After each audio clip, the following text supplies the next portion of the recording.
Bienvenidos a Octosílabo, el podcast del verso popular para cultores, aprendices y estudiosos de la lírica popular. En cada episodio te damos herramientas, referencias, comentarios, libros, entrevistas con cultores. Hablamos de sus experiencias y de cómo enseñan sus saberes, y las herramientas que usan para aprender y enseñar su arte.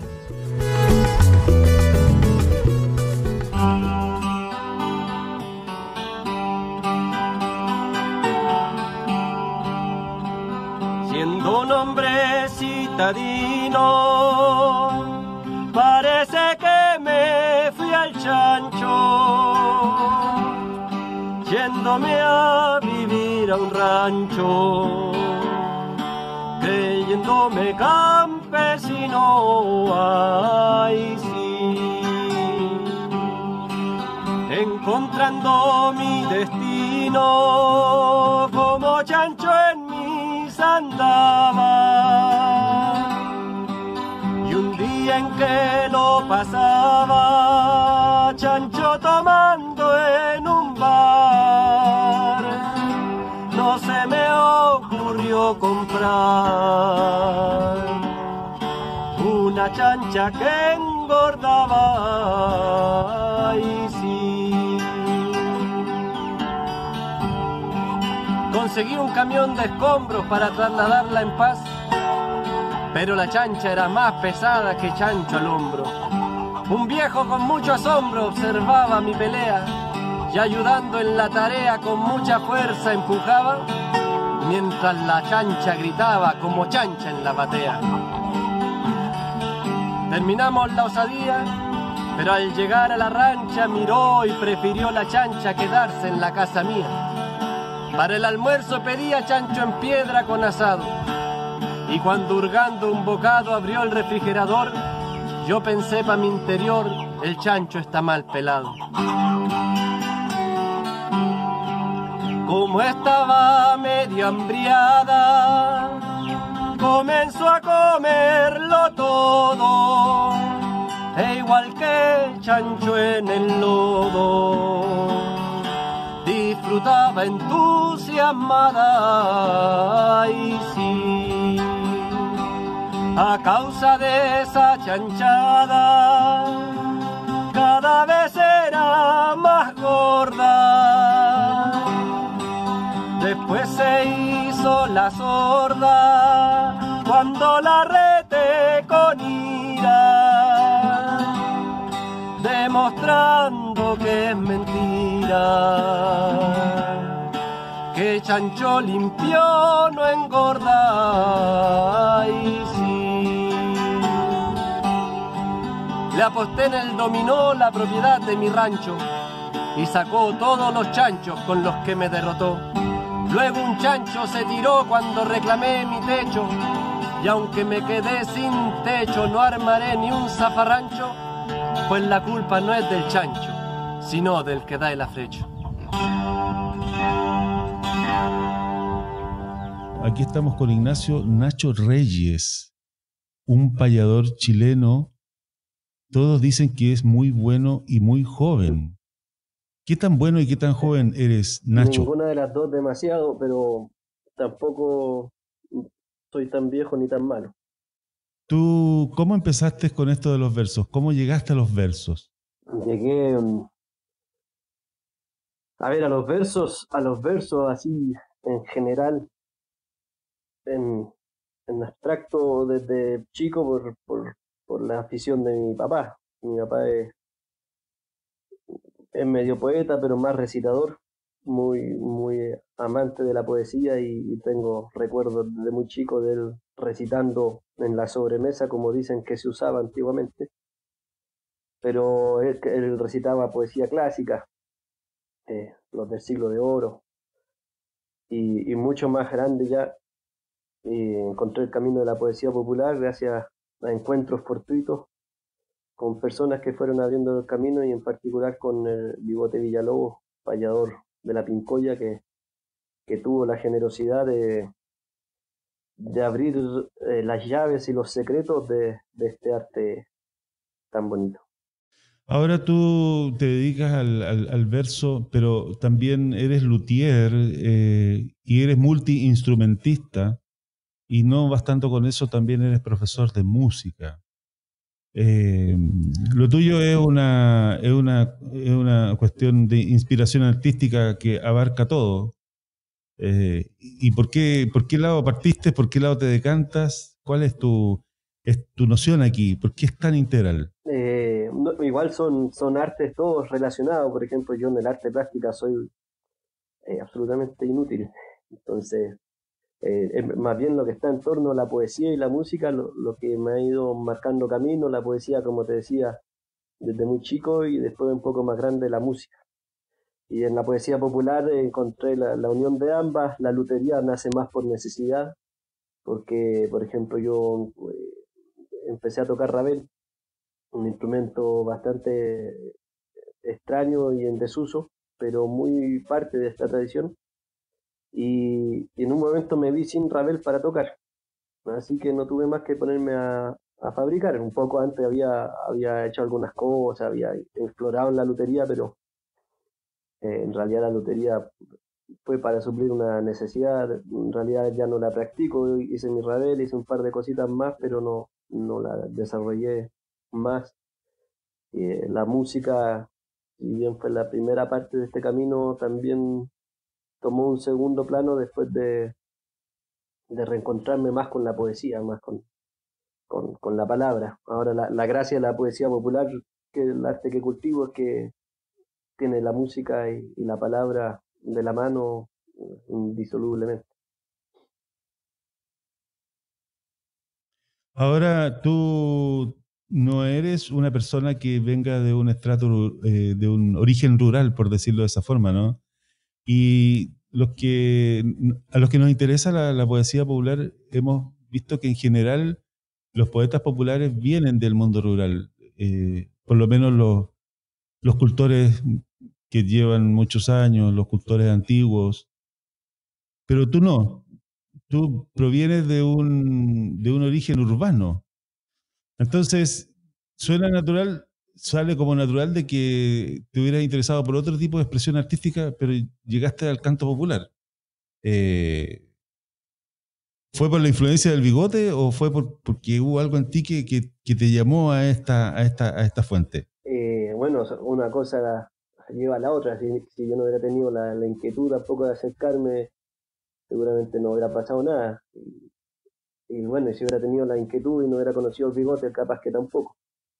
Hay mucho de azar en esto, hay búsquedas personales que todo el mundo hace, y como dices tú, influenciado por su medio, por su origen, se le van entregando ciertas cosas por las que puede ir optando. En mi caso, como dices tú, quizás no es lo más normal que una persona de origen urbano eh, se enamore de tal manera de este arte, pero tampoco es tan extraño. O sea, sí, puedo estar de acuerdo contigo que la mayoría de los cultores son de origen campesino o rural al menos. No es menor la cantidad de gente de origen urbano que ha desarrollado este arte desde tiempos antiquísimos también. No olvidemos, por ejemplo, que la lira popular, que es una de las expresiones más antiguas y más connotadas de la décima de la poesía popular, es una expresión completamente urbana, o por lo menos que tuvo un amplio desarrollo en Santiago mismo. Y de ahí en adelante hay una larga lista de hombres y mujeres urbanas, santiaguinos, santiaguinas, que desarrollaron la poesía popular. Eh, en esto hay parte de lo que uno hace, y hay mucha parte de lo que la vida va abriendo el camino, y uno va optando según lo que piensa y también según las posibilidades que se le van entregando. No sé por qué misterio se me entregó a mí esta beta, y a mí me impactó, me hizo sentido con todo lo que me gustaba, y la abordé. Hay un verso que entiendo que es de tu autoría que dice: tengo la cabeza lista para la improvisación, cuando voy con guitarrón o con guitarra a la pista. Además, soy rebelista, medio luthier y artesano, porque nació de mi mano este pequeño instrumento que me entrega el fundamento para cantar a lo humano. Sí. ¿Tú solo cantas a lo humano o también practicas la décima a lo No, yo divino? solo canto lo humano. Yo solo canto lo humano, no practico el canto lo divino. Lo conozco, tengo muy buenos amigos cantores, pero no lo practico. El canto a lo divino parece ser como una escuela matriz de muchos payadores en Chile, ¿no? Eh, en donde aprenden lo básico del oficio. Y yo he conversado con algunos y tienen una noción bastante mística de lo que es el canto. Y claro, también está la parte humana en donde aprovechan de disfrutar la vida. Uno no es solamente una cosa, es muchas cosas. Entonces, la pregunta aquí es, tú cuando te quieres poner serio, como no te vas a lo divino, ¿cómo le haces seriedad al canto en lo humano? ¿Cuáles son tus temas, tus tópicos? Lo humano tiene tremenda seriedad, lo humano también. Tiene tremenda seriedad porque eh, la vida humana está llena de cuestiones de todo tipo y, por ejemplo, bueno, yo me defino, pienso que soy, no sé por qué, pero me sale solo el canto también social, político. eh, Eso es de máxima seriedad, el sufrimiento humano, sufrimiento del niño, las injusticias del mundo, el hambre que todavía existe, la miseria al lado de un mundo tan lleno de riquezas, son cosas que si no son serias y si nadie las canta, eh, hay que hacerlo. Entonces, yo soy un cantor humano, como dijiste tú, nunca me desarrollé en el canto divino, porque también uno va optando en este camino y yo opté por el canto humano y es una tremenda herramienta, no solo en lo humorístico, que quizás es lo más visible del canto humano, sino que también en toda la profundidad de la experiencia humana que tiene que ver con lo social, con lo político y también con todo lo más íntimo de cada uno, el amor, las decepciones, las enfermedades, la familia. El momento en que tú haces esa poesía popular, ¿la haces improvisando o la haces ya, como dijo alguien por ahí, una poesía de escritorio? Bueno, yo soy las dos cosas, porque dicen que los viejos dicen que en el canto a los poetas hay tres grandes ramas, pues cantor a lo divino, el cantor a lo humano y el payador.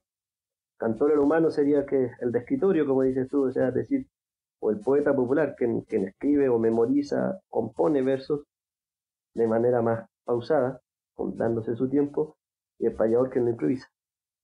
Como dije, cantor de vino no soy, pero otros dos sí, entonces yo me desarrollo por un lado como payador, que es el arte de la improvisación, en escenario sobre todo, y por otro lado el tema de la poesía popular, como conversamos en algún momento, yo publico mis libros, tengo una producción bastante abundante en décimas y verso popular en general, cuarteta, cueca, romance, que he ido ordenando en algunos libritos que son humildemente una manera de mostrar lo que pienso y mi quehacer como poeta de escritorio. Pero voy caminando siempre de la mano el tema de la improvisación con la escritura. Ahora, en Chile existe muchas formas de cantar el verso, ¿no? El verso improvisado, digo. Los famosos toquíos, la Claro, codeguana, en fin, sí, muchos, sí. muchos, muchos. Mm, Más encima está el guitarrón, que tú tocas guitarrón, sí. está la guitarra, está el rabel. Ujú. Hay un compañero por allá que empezó a payar con arpa. Claro, Gabriel Torres. Eh, sí. Entonces, ¿cómo, cómo, cómo vas encontrando tus sones aquí? Porque después vamos a entrar a otro tema que tiene que ver con esto, la musicalidad que van acompañadas con la expresión de la poesía popular. ¿Cómo vas encontrando tú tus propios sones? ¿Cómo vas escogiendo, eh, Mis toquillos. cómo vas escogiendo los toquíos? Claro.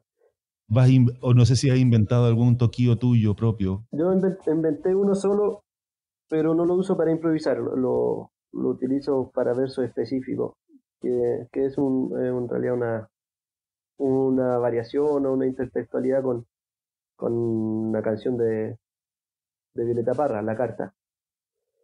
Le puse la epistolar. Así le puse. Y esa es la única melodía que he inventado y la ocupo particularmente para algún verso.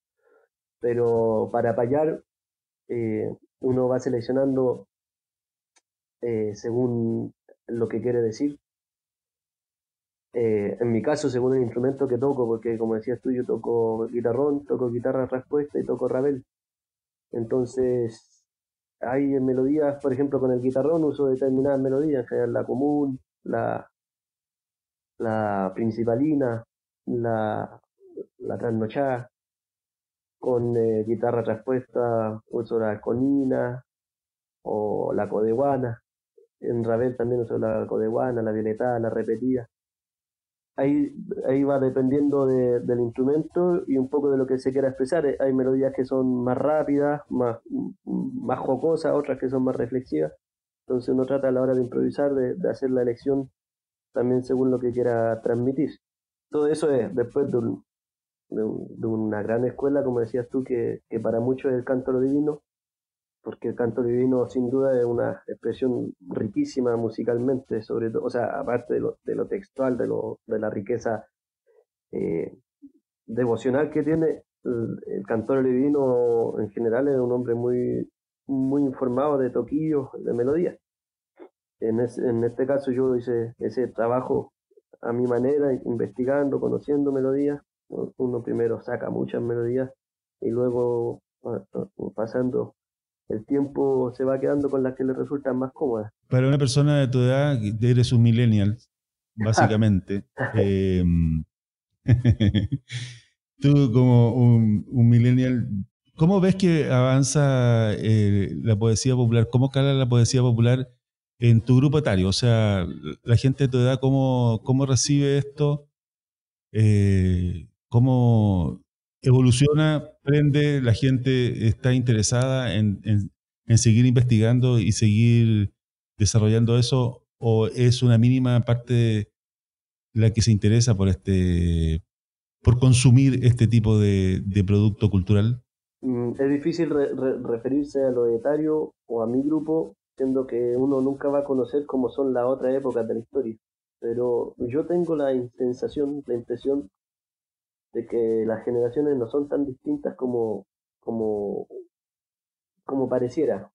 Que en toda generación había un grupo de gente que le interesaba ciertas cosas y en realidad, lamentablemente, una gran mayoría que no se interesa por cuestiones que están más en un ámbito reflexivo, que están más en lo oculto, que son menos mediáticas, que son menos masivas, porque si fuera de otra manera habría muchos más cultores de todas las edades. Me parece que en la generación mía hay una buena cantidad de cultores eh, de muy buena calidad por lo demás, a mi parecer, o sea, que se desarrollan intensamente en lo musical y en lo poético, pero no hay que perder de vista que es una minoría igual, en la sociedad siempre una minoría se sale un poco del rebaño que empujan los grandes medios, porque en realidad, siendo sincero y realista, el 90% de las personas, sea de cual sea su edad, ni conoce esta manifestación. Y de ese que no conoce, quizá un porcentaje si lo conociera sí se interesaría, y otro porcentaje aún conociéndolo no se interesaría porque hay un modo de percibir el arte, de percibir la expresión, que se aleja de esto que es tan íntimo, que es tan popular en la profundidad de la palabra, que es tan lleno de contenido y que necesita un poco de calma para tomarlo. Para al parecer las expresiones más inmediatas, más rápidas, son las que van atrayendo el interés de la mayoría y los medios de comunicación hacen nata de eso, hacen millones con el mercado de la música, del arte, de la cultura todos seguimos en eso consumiendo. Al parecer esto siempre va a ser minoría, Yo no he escuchado en ninguna parte del mundo que la poesía popular sea masiva, así a niveles de mercado, digamos. Siempre se mantiene en un espacio intermedio, muy popular, muy popular en lo profundo de la palabra, no en la masividad.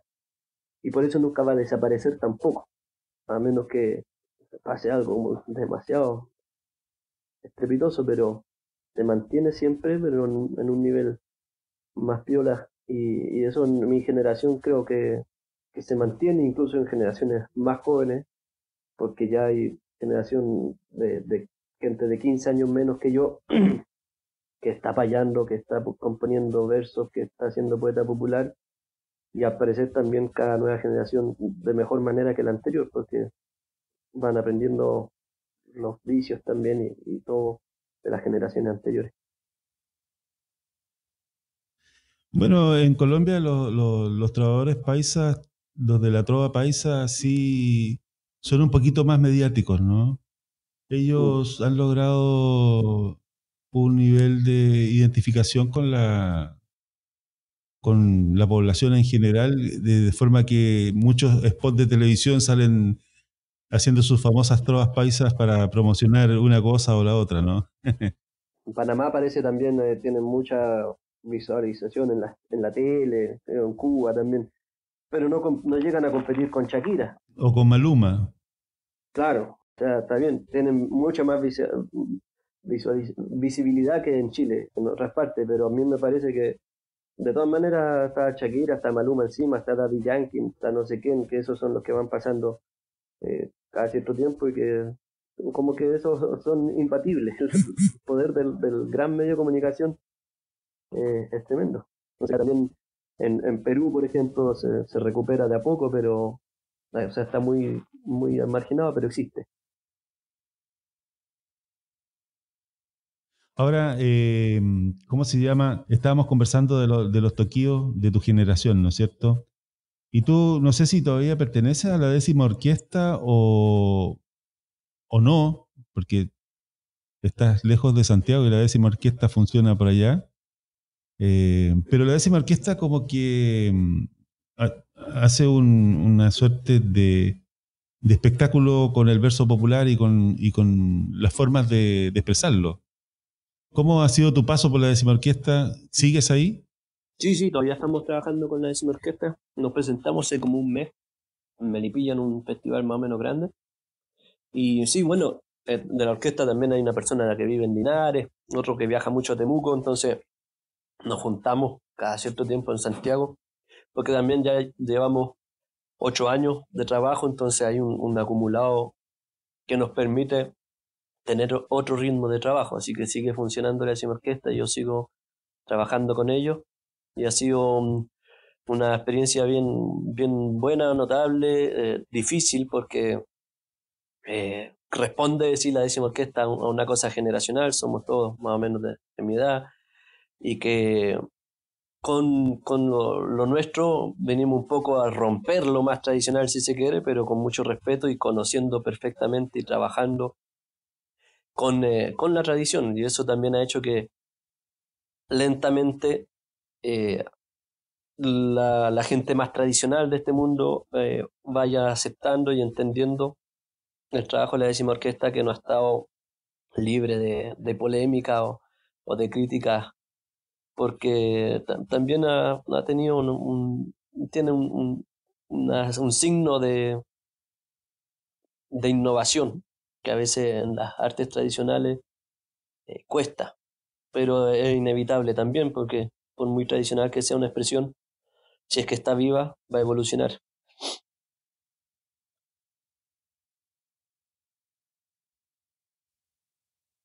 Ahora, este enfoque de la 10ª orquesta es un enfoque que acerca el verso popular a gente que en principio está muy lejana, ¿no? Porque ustedes hacen espectáculos en donde usando el verso van diciendo cosas bien interesantes y la van diciendo de Sí, formas que sí, no son tan conocidas, al menos en Chile. O sea, yo les he visto haciendo claro, versos en claro, distintos ritmos eso latinoamericanos, eh, ¿no? eh, quizás no ha sido porque dijimos, oye, acerquemos esto a otra gente, sino que porque, como decías tú en el comienzo, todos los que pertenecemos ahí, pertenecemos a un mundo que es distinto a lo más tradicional del canto de los poetas. Todos somos urbanos, de una generación millennial, como dijiste tú. Entonces, nuestros amigos, nuestros cercanos, nuestra misma cultura nos lleva a expresar esta misma tradición de otra manera. Entonces, varios de nosotros también somos músicos, entonces empezamos a enriquecernos con las formas de improvisar de otros países. Después empezamos también a trabajar con melodías chilenas propias, pero que no se usaban en el canto de los poetas. E innovamos, por ejemplo, el hecho de que un improvisador pueda improvisar en Chile sin tocar instrumento, es una cosa no tan común teniendo una orquesta atrás, cosa que es típica en otros países, pero en Chile no. Entonces nosotros, por ejemplo, con ritmo de tonada chilena, un improvisador está cantando con la orquesta atrás. O sea, son cosas que no son propias de la tradición del canto de los poetas, pero que nosotros, desde nuestro conocimiento de la improvisación, de la parte musical, de la cultura tradicional chilena y latinoamericana, fuimos incorporando. Y las temáticas o espectáculos que hemos ido haciendo responden también a lo que somos, a lo que pensamos, a nuestro entorno.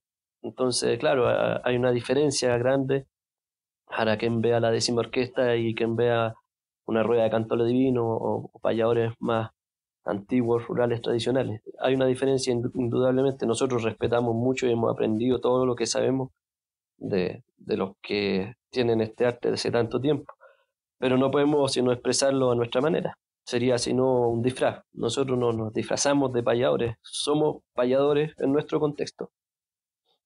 Ahora, cuando usted, o cuando tú en particular cantas en landó o cantas usando el punto cubano, creo que también te escuché haciéndolo, e improvisando, creo que hacías landó. ¿Cómo es ese cambio de traje, de salir de tu tradición propia, natural de Chile, claro, y pero cambiarte ojo que eso de la tradición ritmo y a propia un es sentir hasta ahí nomás, peruano en este porque caso? como tú dijiste en un comienzo, yo no soy un hombre criado en el campo, que me haya, digamos, identificado desde pequeño con la música tradicional chilena. Mi bagaje musical de niño fue, no sé, el Inti Illimani, el Quilapayún, Víctor Jara, Silvio Rodríguez. Entonces, para mí un landó, capaz que yo escuché antes landó que Canto lo Divino. ¿Me entiendes? Ahora, si me preguntan, no, yo soy chileno, el landó pertenece al Perú, lo tengo clarísimo. Pero no me cuesta tanto interpretar un landó porque lo escuché desde muy niño. Capaz que, o sea, no sé, rock, escuchamos cuando chicos, los que vivimos en la ciudad más aún. No lo hemos hecho, pero capaz que un día nos pongamos a improvisar en rock y no va a ser algo tan ajeno. O sea, no es como improvisar arriba una bala laica. Una bala laica no tengo idea cómo suena ni sabría imitar el canto, pero del landó, de géneros populares que han estado en el imaginario, en el oído de las generaciones nuestras urbanas. ¿Por qué no hacerlo?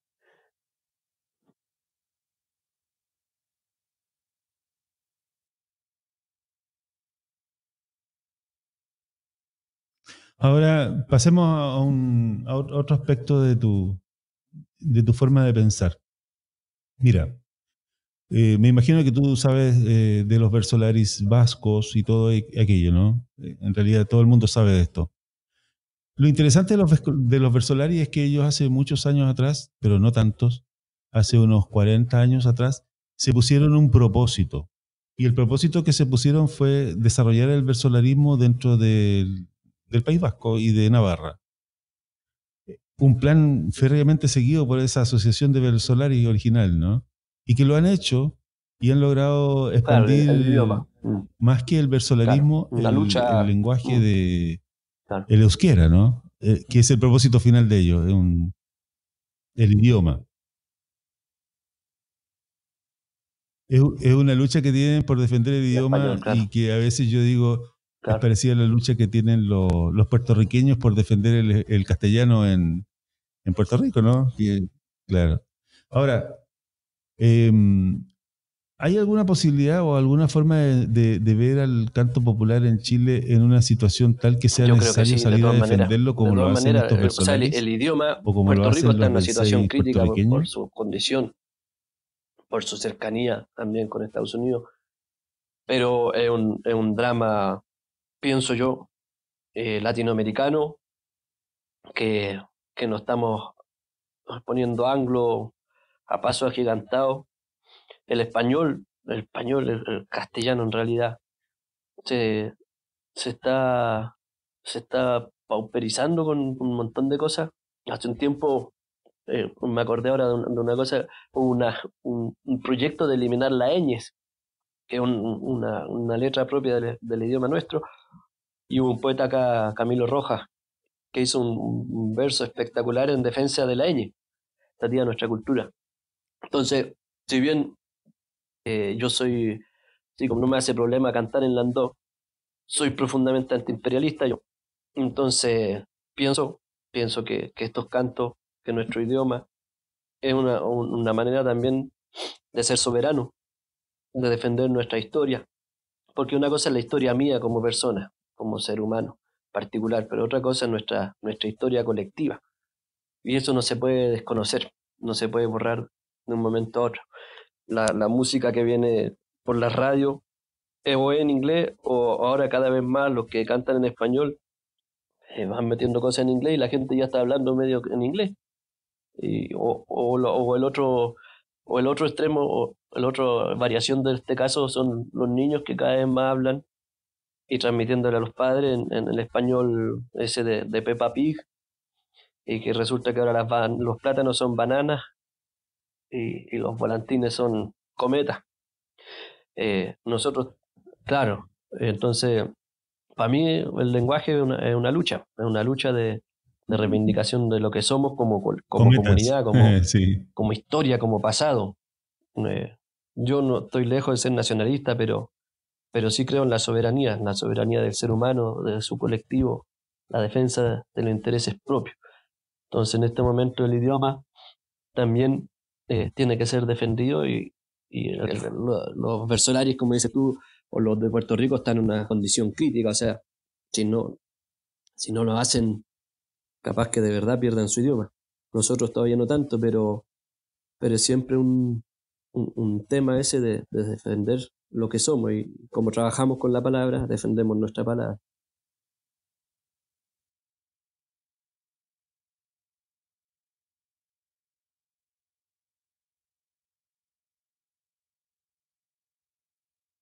Ya.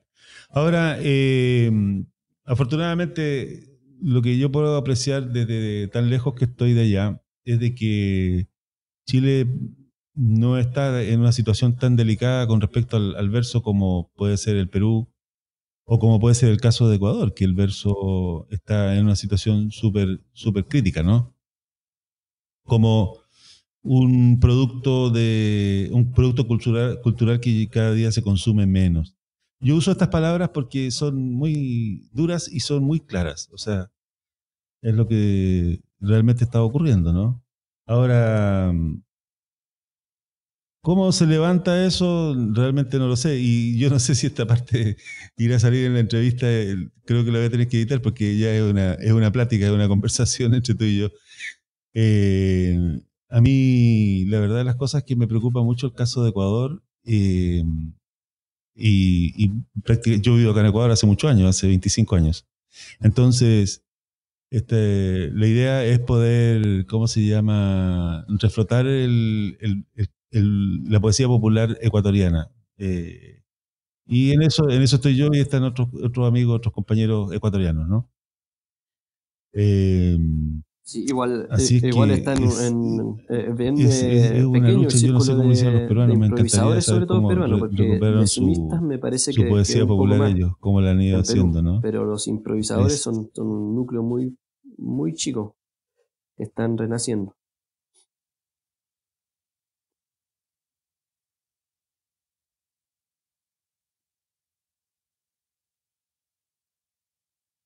Ah, no, no, mm. Bueno, ahora sí una pregunta que va. perdí.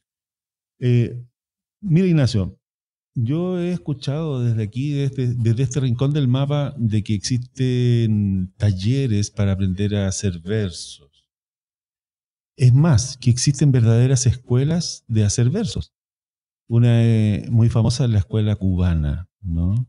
Los cubanos tienen un gran prestigio para enseñarle a las personas a hacer versos y a improvisarlos, el repentismo, ¿no?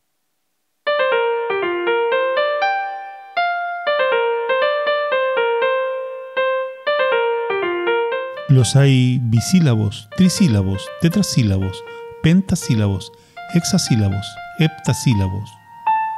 También hexasílabos, eneasílabos, decasílabos, endecasílabos y los de 14, los alejandrinos.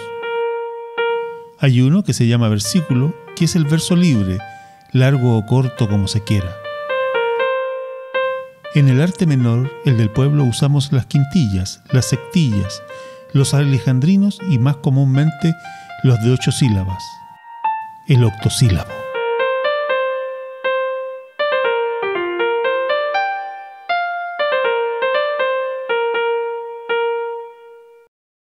Los talleres, ¿qué rol cumplen en la formación de un poeta que se dedique al repentismo o al canto improvisado en particular? Primero te respondo lo segundo, entonces. ¿Qué rol cumplen los talleres? Igual, este tema de los talleres es algo nuevo, me parece, por lo menos en la tradición nuestra, es algo muy nuevo que incluso ha tenido cierta resistencia de parte de cultores más antiguos, más tradicionales, porque es como develar los secretos del mago. Y los cultores antiguos de repente tienen resquemores con eso porque quizás se ven en riesgo en su condición de ser los únicos pocos portadores que conocen algunos elementos que logran la magia de la improvisación. Entonces, primero, es una cosa nueva, de eso no hay duda. Yo soy partidario de los talleres, yo hago talleres, yo aprendí en un taller, digamos, yo creo que yo avancé lo que hubiera avanzado 10 años, lo avancé en uno, por efecto del taller que pude tomar con el bigote. Él mismo lo manifestaba así, o sea, ciertas cosas que a él le costaron 15, 20 años comprender al bigote, cuando también él tomó un taller porque él fue a Cuba a conocer las didácticas de esto, se dio cuenta que eran cosas que fácilmente podía aprender en una semana. Entonces, yo pienso que es algo necesario porque lo que van a hacer estos talleres y lo que están haciendo es subir el nivel general de la improvisación. Humildemente, desde mi punto de vista, los improvisadores chilenos antiguos no eran tan buenos como los están saliendo ahora. Quizás es soberbia porque pertenezco a estas nuevas generaciones, pero pienso que superar la técnica de manera rápida permite que el improvisador dedique el resto de su tiempo y de su creatividad y de su capacidad intelectual en enriquecer la décima, porque hasta el año 80 en Chile el que hacía una décima ya era extraordinario, no importa si la décima era mala, el hecho de hacer una décima era extraordinario. Eso, digo, transmito cosas que he escuchado de los cantores más antiguos. De hecho, hasta el año 80 en Chile se dice que poetas que improvisaran en décima eran contados con los dedos de una mano. Entonces esos poetas contados con el dedo de la mano no se preocupaban tanto tampoco de que la décima fuera extraordinaria, porque ya con solo hacerla era suficiente. Hoy día, con esto de los talleres, y no es solo los talleres, porque un montón de cosas uno encuentra, la información está a la mano. O sea, no es necesario ir a un taller, pero uno se puede meter a internet y en un par de horas de navegación entender claramente cómo se hace una décima y conocer incluso algunas estrategias para enfrentarse a ella. Entonces la técnica queda superada rápidamente y el improvisador dedica su esfuerzo, su intelecto en cómo hacer de esa herramienta, de esa técnica, a una herramienta de transmisión, un bonito mensaje, cómo dotarlo de poesía, cómo llenar este envase que es la décima.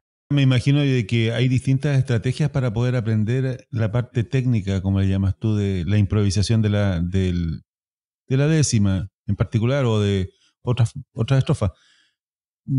Y esas estrategias pueden ser muy diferentes. No sé si estoy equivocado. Y ahí recurro a ti que sí sabes si es que hay una técnica única de enseñanza, aprendizaje, o es factible encontrar más de un camino para llegar al mismo fin. Capaz que cada poeta, improvisador que realiza un taller también va generando su propia metodología, a partir de cosas que va también aprendiendo de metodología anterior y que va experimentando en la práctica propia de sus talleres. Yo he conversado con talleristas en Chile y fuera y cada vez descubro que, que cada uno en su camino está haciendo su propia metodología. Seguro que hay muchas maneras de enfrentar. Pero el hecho clave, por lo menos en la tradición nuestra, es que existan estos espacios de taller, que se validen, que esto de conocer la técnica, sea como sea que la enfrente la persona el metodólogo, es positivo para nuestra tradición. Eso para mí es la pregunta clave de lo que me estás planteando.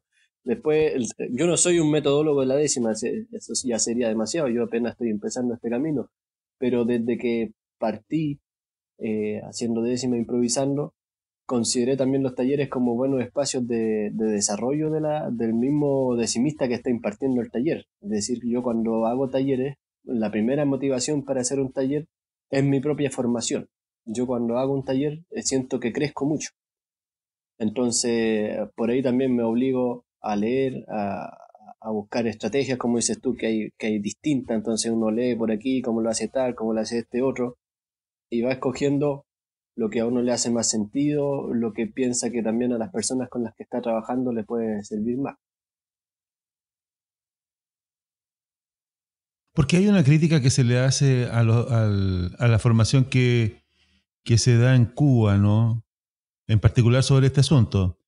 Es que cuando estos pedagogos de la décima, no sé cómo llamarlo, estos maestros de la décima, enseñan fuera de su tradición, que es el punto cubano, fuera de las fronteras de Cuba mismo, se van a México, a Panamá, eh, prácticamente lo que yo he escuchado, a mí no me consta, lo que yo he escuchado es de que las personas que aprenden a hacer sus versos como si fueran cubanos, más allá de las rimas y la estructura de las estrofas, o sea, o de las músicas de acompañamiento, o de los ritmos, o de los sones.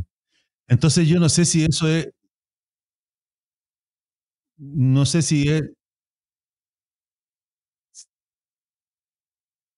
no sé si eso es una crítica justificada. En México le llaman malinchismo. Entonces, por eso te preguntaba si es que al final todo es muy similar o realmente hay una gran diferencia, porque cómo se usa el castellano en una latitud, una misma palabra puede significar una cosa diferente en otra latitud. Entonces, no sé. Claro, y también a ver, esa crítica, como todas las cosas, tiene su acierto y sus exageraciones también, me parece, porque lo cierto es que cada país, más que cada país, cada tradición, porque estas tradiciones superan países, cada tradición tiene sus propios elementos vitales. El lenguaje, como dices tú, una palabra, por ejemplo, la guagua, ¿cierto? Tú sabes que la guagua acá en Chile, el bebé, el niño recién nacido, y la guagua en Cuba me parece que el autobús, ¿cierto? Claro. Entonces, claro, eso es Es como el autobús, innegable. sí. Eh, y también es innegable el desarrollo histórico al que uno pertenece y de dónde viene. O sea, en ese sentido estoy un poco de acuerdo. O sea, sacarse de su propio contexto al poeta, improvisar como cubano, siempre que vivo en Chile, no me parece malo, me parece extraño nomás. Porque si alguien lo quiere hacer y le hace sentido y lo hace feliz, excelente. Esta cuestión para mí no hay norma universales, sino que por lo menos extraño. Es tan extraño como nuestros niños que están bailando bailes japoneses, ¿cierto? O tan extraño como toda la gente que se sabe todas las canciones en inglés, siendo que no hablan en inglés. Igual de extraño es hacer una décima como queriendo ser cubano. No es malo, es extraño para mí. ¿Cuál es mi visión sobre esto? Que la técnica es una cuestión que es universal. O sea, por ejemplo, si uno aprende música, esté en Tokio o en Sudáfrica o en Chile, el ritmo, el 4/4 es el mismo. Las negras valen un tiempo en todas partes, las corcheas valen medio tiempo en todas partes. Ya. Eso tú lo aprendes en cualquier parte. O sea, la décima va a ser igual, la aprendas donde la aprendas, ¿cierto? Va a ser octosílaba, va a llevar la estructura que conocemos, va a tener una composición clásica que tiene un cierto ordenamiento. Eso se puede enseñar en cualquier parte. Los cubanos desarrollaron un método para enseñar eso de manera clara, cosa que en Chile no había. Y me parece que algo que se importó desde allá, el cómo enseñar esto. Ya. Claro, ahora, yo no hago décima cubana. Por ejemplo, la décima cubana, que me encanta, la he estudiado, la escucho, tiene una historia que no es la historia de mi décima, porque ellos, por ejemplo, se codearon con grandes poetas, se desarrolló la décima mucho antes que acá en Chile. Hay un desarrollo académico mucho anterior al nuestro. O sea, ellos tenían escuela de repentismo cuando acá recién habían 3 o 4 personas haciendo décima. Entonces, es como obvio que los caminos son distintos. El lenguaje que usan ellos. Bueno, la formación del pueblo cubano en sí ya es distinta. O sea, en Cuba es diferente. Yo nunca he ido, pero persona que va dice, oye, sí, impresionante, porque uno se sube al taxi y el taxista sabe más que uno sobre cualquier tema. En Chile, lamentablemente, Chile es un país que tiene una educación bastante pobre en términos generales. Entonces, no vamos a hablar con las palabras que hablan los cubanos, ¿cierto? Pero nosotros tenemos otra tradición y otra riqueza que quizás ellos no tienen, y que es el sustento básico de nuestra creación. Quizás, por ejemplo, acá en Chile el humor, más que el humor, la ironía, el sarcasmo, el tema social, son cuestiones que son como están pegadas a nuestra tradición poética y son riquísimas, tan riquísimas como las riquezas del lenguaje u otras cosas que tengan otras tradiciones. Pero pienso que el taller en sí no atenta contra eso. Ahora, si uno en un taller como le dice a la gente, no, mira, es mejor una décima que es más complicada o que tiene palabras más de diccionario, pucha, no sé, mejor o peor son conceptos súper subjetivos. Cada uno hace también con la herramienta que se le entregue lo que le parezca mejor. Ahora, dentro de estas escuelas, por decir así, de enseñanza o de aprendizaje de la técnica de improvisación, ¿existen los clichés o no existen los clichés? O sea, yo hay momentos en que he escuchado a improvisadores, a uno, tiempo después, escucho a otra persona y me da la sensación de que esa persona, la segunda, improvisaba exactamente igual que la otra persona que la vi hace 3 años atrás, ¿no? Porque usaba de la misma forma los mismos elementos y prácticamente me decía las mismas cosas, ¿eh? Entonces yo dije, bueno, ¿habrá un cliché y este cliché será parte de la tradición? ¿O cada tradición tendrá su cliché o no son clichés? ¿Qué piensas tú? Sí, o sea, por lo menos la tradición mía, que es la que conozco, más, sí, está lleno de clichés, llenísimo.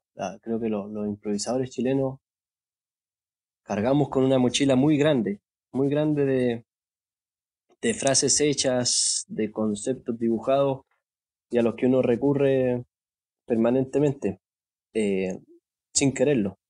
Y yo me acuerdo de una frase que directamente nos dijo el Bigote una vez, hablamos de esa mochila y dijo, el desafío para en realidad hacer crecer esto es liberarse de esa mochila y conocerla. Hay muchas cosas que uno va repitiendo y que no se da cuenta que está repitiendo.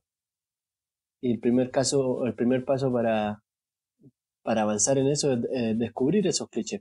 En la tradición nuestra incluso hay frases, hay octosílabos que son como, como que todo payador los dice en algún momento de su improvisación. Y entonces, claro, que probablemente poca gente repara en eso, o pocos payadores, porque la improvisación es un acto muy, muy complejo igual, o sea, uno no sabe de repente de dónde saca las palabras que dice. Entonces, evidentemente está sacando de en algún espacio donde ha ido guardando casi inconscientemente cosas que ha escuchado y que le han hecho sentido. Entonces, pero claro, para hacer crecer la improvisación, para hacer crecer la décima, la calidad de nuestro trabajo, hay que descubrir esos clichés y tratar en lo que se pueda de superarlo. Ahora, también hay que entender que yo pienso que la décima, la poesía popular, es un arte comunitario y que no es raro tampoco que un poeta diga más o menos lo mismo que otro, porque el fondo de esta tradición es similar. Nos referimos a los mismos temas, tratamos de ser lo mismo, o sea, de ser voceros de nuestro pueblo, de ser representantes, de ser identitarios con nuestra comunidad. Entonces por ahí también, si es necesario un cliché, yo lo digo, no me importa, porque yo pienso que por sobre la evaluación de decir este es bueno, es malo, es mal payador, está la misión de un payador como comunicador. De repente yo digo, bueno, esto es un cliché, pero en ese momento tenía que decirlo. Por ejemplo, acá el Patagonia sin represa, que fue un eslogan, un lema, ¿cierto? Sobre todo los payadores patagónicos. En un momento ya cansaba de decirlo. Todos lo decían. Pero había ciertos espacios en donde había que decirlo. O sea, si el tema estaba ahí en boga, si es que estaba en un acto por el tema, no puedes no decirlo, ¿entiendes? Y no importa, yo caigo en el cliché, sé que estoy cayendo en el cliché, sé que estoy repitiendo, que no estoy haciendo nada nuevo, pero no me importa. Es factible de que si yo aprendo a hacer versos en Cuba o en Chile, si aprendo a hacer versos en Chile, después yo siendo cubano me voy a hacer punto cubano a La Habana y no me salgan como son en Cuba. ¿Es factible eso? Es factible y posible. O sea, yo un amigo, Jano Ramírez, improvisador, uno de los que me enseñó, una vez me dijo, ¿sabes, Nacho? La paya es tan rápida que no te da tiempo para mentir. Y a esa cuestión siempre me dio vuelta, porque finalmente uno le va a salir lo que es nomás. Entonces, si yo aprendí a payar, por ejemplo, en Cuba, y soy chileno, bueno, aprendí en Cuba, ¿por qué se le va a hacer? Algo se me quedó pegado de eso. Y eso no es un pecado, me parece a mí. Si es que tú eres cubano y aprendiste en Chile, bueno, algo se te va a quedar de tu experiencia en Chile. O sea, a todos se nos queda pegado lo que vivimos. Y al momento de improvisar, simplemente sacamos afuera lo que tenemos dentro, también como dijo Alpa Yupanqui. Nadie saca para afuera si no tiene nada dentro. Entonces, esto de también de establecerle márgenes tan estrictos a cada tradición es una exageración de los estudiosos, porque cada cual vive su vida y su experiencia de la manera que la misma vida te va dando los caminos, y ahí se va nutriendo de las distintas cosas. Por ejemplo, acá en Chile hay muchos payadores de tradición gaucha, toda la gente patagónica, incluso gente de la zona centro, pero que sin embargo se siente muy identificado, o que genuinamente ha trabajado en temas de arrieros en la montaña. Entonces su tradición es también media gaucha. Por ejemplo, el mismo Chincolito de Rauco, ¿cierto? Sí, el Chincolito de Rauco. Que es digamos, o sea, lleva un montón de años payando, uno de los más antiguos, Él usa pañuelo gaucho y de pronto su boina y a veces le salen un par de clichés, como dicen tuyos, que uno reconoce evidentemente que es de tradición gaucha. Pero ¿qué va a hacer si el hombre ha andado en las cordilleranas, ha andado ¿cómo se llama? Con los arrieros, arriando piños, eh, pasando de acá para allá en la cordillera? ¿Por qué no va a tener en su acervo cultural algo de la tradición gaucha? ¿Por qué no? ¿Quién se lo impide? ¿Porque nació chileno? ¿Porque hay una bandera que nos obliga a ser chileno? ¿Qué significa ser chileno? Yo, por ejemplo, vivo en una parte donde aquí la gente más bien se reconoce Huilliche, Ya. donde el Estado chileno entró hace 100 años. Entonces, yo creo que las personas, o sea, creo en las tradiciones, creo en las comunidades, creo en las construcciones propias, en la soberanía, pero las obligaciones de que todos tenemos que responder a una tradición que está clarita y que empieza aquí y termina allá, esos son arbitrarismos que no llevan a ninguna parte. Que uno incorpora cosas de otra parte porque la vida lo ha llevado a conocer esas cosas y le hacen sentido, lo tiene que hacer, más que lo tiene que hacer, y volviendo a lo primero que dije, lo va a hacer, porque uno al improvisar simplemente saca afuera lo que tiene adentro. Si tú te proyectas en tu vida unos 10 años más o 15, no sé, para cuando ya tengas unos 50, di tú, ¿cómo te gustaría que estuviera el ambiente de los versos, el ambiente de la improvisación en particular? ¿Qué te gustaría que pase de aquí a cuando tú llegues a esa edad? A mí me gustaría que la gente pueda ser más feliz, y los versos, la capacidad de crear, es una cosa que hace a la gente feliz. Entonces, esto ojalá fuera mañana, si no, como dices tú, a los 50 años, cuando muera, pero me gustaría que mis vecinos, que la gente con la que me cruzo aquí, con el chofer que maneja la micro aquí que me lleva para el pueblo, tenga un día la posibilidad, esa hermosa posibilidad que se da a algunas personas, quizás por qué razones, de expresarse, de comunicarse, de poder transmitir lo que sienta, lo que es, lo que piensa. Y el verso, la improvisación sobre todo, para mí es un camino hacia la felicidad. Entonces, yo aspiro primero a eso, a que la mayoría, la mayor cantidad de gente tenga la posibilidad de expresarse. Por eso también esa es la otra razón por la que hago los talleres. Eh, se me puede acusar de levantado raja, como decimos acá, porque siendo tan nuevo en esto, llevo 10 años haciendo talleres, pero es compartir una herramienta que a mí me ha hecho tremendamente feliz. Entonces pienso que cada persona que me encuentro tiene derecho a, a esa felicidad. Y quizás no todos van a ser improvisadores. Por ejemplo, en los talleres que yo hago, la mayoría de la gente no se dedica a la improvisación, pero encuentran la posibilidad de escribir décimas, por ejemplo, una herramienta de expresar cosas que tienen guardadas. Una de las cosas más lindas que me ha pasado en la vida es cuando algunas personas que han participado en mis talleres me agradecen eso, que prácticamente son terapias psicológicas, en la Ya. posibilidad de expresar en verso todo lo que tienen dentro. Entonces, yo aspiro a eso. Eso va a dar, naturalmente, de que mientras más haya improvisadores o más decimistas haya, más gente que conozca esto, que sepa cómo es y cómo no es, allá al nivel artístico, pongámonos ahora en el otro escenario, de los que ha esto como manifestación artística también arriba de escenario, como una expresión más visible de una cultura, que el nivel va subiendo, eso es inevitable. Mientras más gente conozca esto, suba o no a escenario, improvise o no, mientras más gente sepa lo que es una décima y lo que es una buena décima y lo que es una mala décima, el improvisador, el que se sube al escenario, el que graba disco, el que publica libros, va a tener que ir subiendo su nivel.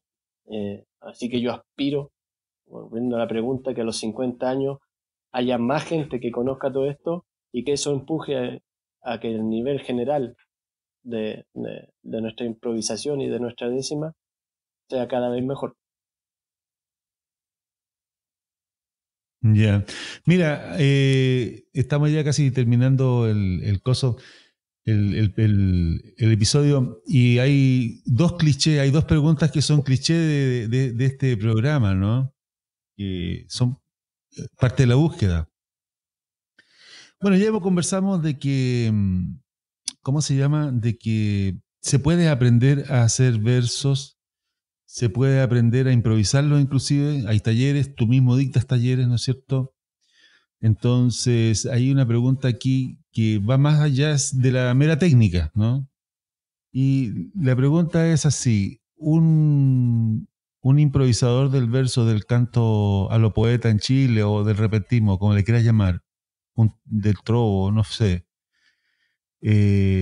¿nace o se hace, según tú? Según yo, Sí, se hace, porque todos nacimos para hacerlo. O sea, se nace primero, un improvisador nace, ¿ya? pero yo pienso que todos nacemos con esa capacidad y solamente hay que buscarla, hay que explorarla. Algunos desde muy temprana edad se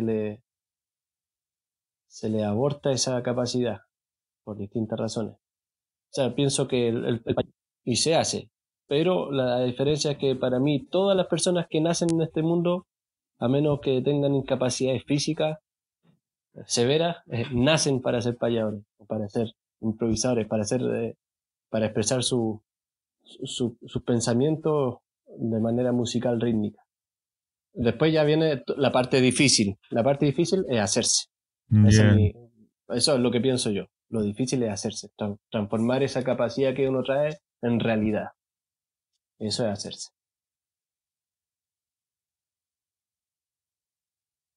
Y otra pregunta que es parte también de los clichés. Cuéntanos algún truquito para la improvisación. Alguien por ahí decía de que había que pensar en la última línea de la estrofa antes de ponerse a improvisar. Ah, claro, ¿Qué truco es nos quieres el compartir tú? clásico, el pie forzado, ir a la décima frase. Ahora, así Mm, como por sí, complementar esa idea, la otra frase importante o el par de frases importantes son la 3 y la 4, para terminar una primera buena idea en la redondilla. Eh, y lo otro es tratar de pensar las frases ya. no en un octosílabo, sino que en dos. Entonces ya no pienso solamente en la 10, sino que en la 9 y 10. Esas son cosas técnicas de construcción clásica de la décima. Me parece que pensar los finales de cada unidad. Y todas esas técnicas, y todas esas técnicas se Claro, aprenden en tu sí, taller, vamos ¿no? viendo distintas técnicas, porque igual hay una cantidad enorme de técnicas, pero siempre cuando se hace un taller inicial, que son los que hago yo en general, para gente que no sabe de nada, se enseñan las técnicas más clásicas, que son, por decir, las que garantizan que la décima no sea tan mala nomás. Entonces, si uno hace un buen remate de la primera redondilla, un buen remate de la segunda redondilla, es decir, de la décima completa, ya genera un efecto, por lo menos una sensación de que la décima no es tan mala. Pero evidentemente todos los que improvisamos sabemos que eso no es suficiente, que es un primer paso para acercarse a una construcción clásica de la décima, porque después ya las búsquedas van por otros lados. Por ejemplo, en talleres un poquito más avanzados, cuando ya llevo 2 o 3 años con un mismo grupo que se está desarrollando, por ejemplo, darle mucha más importancia al puente, incluso construir la décima desde el puente, que son ya, es como Ya. todo al revés de lo primero que se enseña, pero que cuando ya se superan eh, ciertas trabas o cuestiones formales que hay que eliminar, hay que ir a picar a otros lados, por ejemplo al puente, que es un lugar de la décima que siempre se descuida y resulta ser el bache de la construcción poética.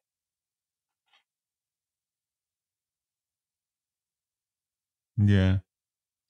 Oye, bueno, la gente que te escuche a través de este programa, ¿dónde te puede encontrar? ¿Cómo te puede ubicar? ¿Dónde, como dicen en Centroamérica, cómo te pueden Donde me conseguir? pille el camino, dijo el gaucho. No, a ver, bueno, ahora las redes están ahí, yo tengo el Facebook nomás, pero parece ahora me están diciendo que ya estoy pasado de moda porque tengo que hacerme un Instagram, pero no tengo, así que por Facebook sí estoy. Y bueno, y mi trabajo, bueno, a ver, yo me presento mucho solo, pero tenemos un trabajo muy bonito también y por ahí también la décima orquesta, que ese sí tiene todas las redes sociales y todo la faramalla comunicacional, porque yo trabajo con un grupo de agrupación que estuvimos hablando de ellos, ¿cierto? Que es la décima orquesta, así que por ahí también se llega a mí. Y para los que quieran recorrer el mundo y andar a pie, usted toma el camino Fresia-Tegualda en el kilómetro 2,5, hay un cerrito arriba de una casa y vivo yo. Y entra nomás. Ya, Sí. o sea, hay varias formas de llegar a ti. Bueno, Ignacio, te mando muchos saludos desde Ecuador. Te agradezco enormemente que nos hayas concedido esta entrevista que ha sido muy, pero muy accidentada. Ya lo voy a, ya lo voy a comentar más. Tú has tenido realmente una voluntad de hierro para poder concedernos estas palabras que las apreciamos mucho. Así es que te mando un enorme saludo desde acá y con la expectativa de en un futuro no lejano poder hacer un encuentro de versos latinoamericanos y ojalá que puedas estar entre los poetas que vengan de esa Muchas gracias a latitud ti, de verdad, acá, a porque Guayaquil. cada esfuerzo pequeño que se hace para mí es fundamental. Yo estoy en eso de valorar lo pequeño y esto que estás haciendo tú es algo que necesitamos, que los pocos locos que andamos tras la huella del verso nos alimenta profundamente.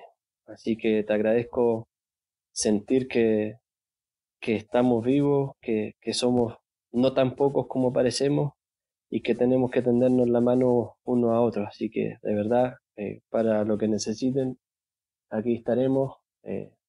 Y muchos compañeros aquí también que están en la misma tratando de construir y de hacer de esta tradición que nos llegó algo que pueda llegarle también a más gente, que se siga transmitiendo y que pueda hacer de este mundo y de cada una de las personas que habita este mundo algo mejor para el futuro.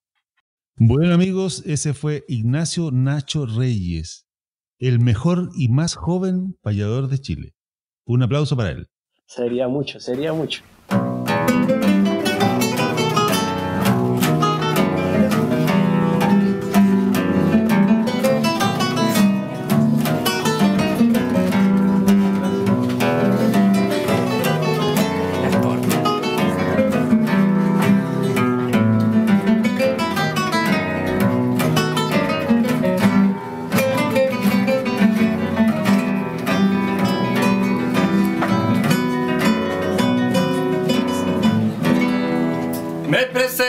Soy obrero, soy trabajador común, soy nuevo esclavo de algún sacro imperio del dinero.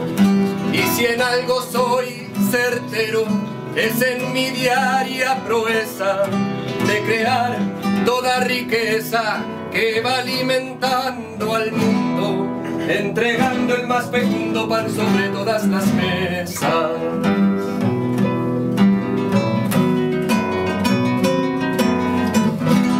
Una gran satisfacción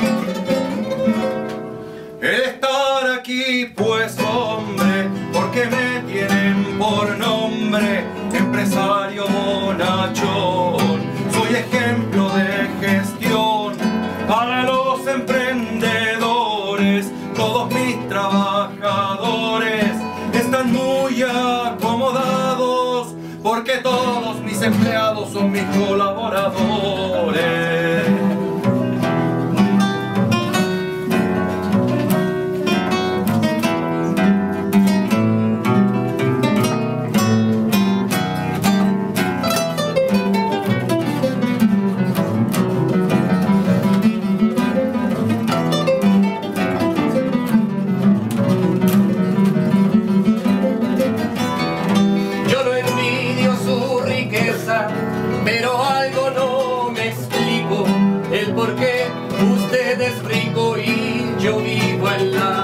empresa. Si yo trabajo en su empresa y junto a la gente mía producimos mercancías con las que se enriqueció, te pregunto por qué no repartes la plusvalía. Repartir la plusvalía no puedo por la inflación, pero con tu educación la verdad no entenderías. Más bien yo te propondría que trabajes duro a diario y que cuides tu salario, porque han dicho, y yo lo creo, que cuando venga el chorreo podrás ser un millonario. Me permito preguntar, ¿dónde es que está el chorreo? ¿Dónde está que no lo veo chorrear?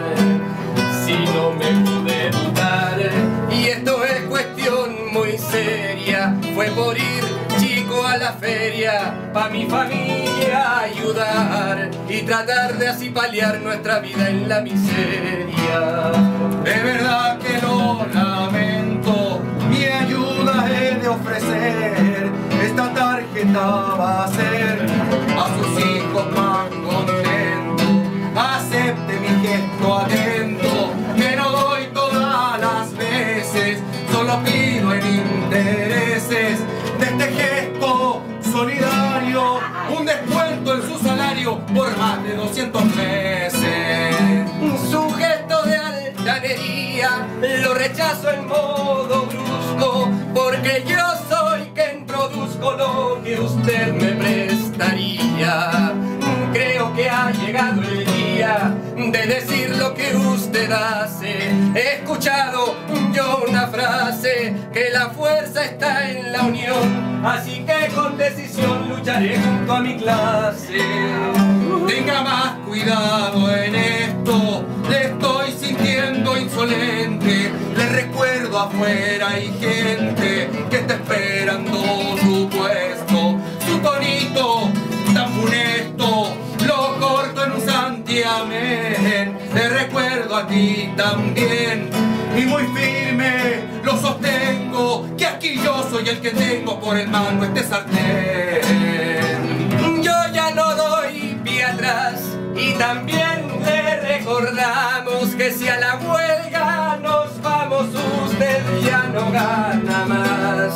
Lo que no tendrá jamás es toda la potestad de matar la dignidad y de esa forma quitarnos el derecho a organizarnos en la solidaridad.